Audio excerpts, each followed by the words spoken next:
There's a lot of actual grants and scholarships you can apply for through the actual college itself. Now, the majority of them are going to be found on the college website, but also you can contact the financial aid office directly to tell them about your specific case and see if there are any special scholarships that may apply to you specifically.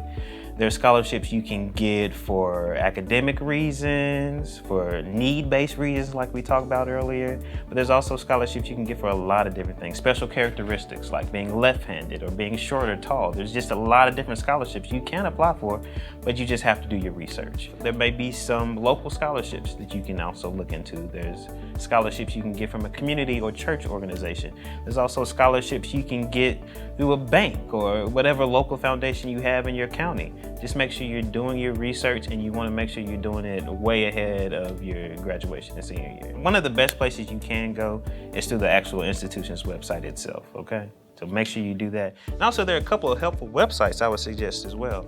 There's collegeboard.org, which is a great website when it comes to actually getting what we call that net price, which is the cost of attendance minus the financial aid you're receiving. It can actually do that for multiple colleges at a time while you're on their website. So it's a good resource to have. Of course, the College for TN website, College Pays website.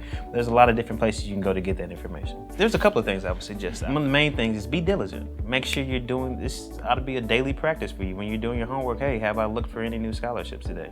Those are the people who are receiving the most money. I would also encourage you to create a college scholarship email. Don't use the personal one you've been using forever, whatever it may be, 369 one more time at gmail.com, whatever. Because guys, you will need to have a professional email at some point. During this process, it's going to be stressful. I'm not going to say that it's not going to be, but make sure you take time for yourself. Remain diligent, but at the same time, remain level-headed.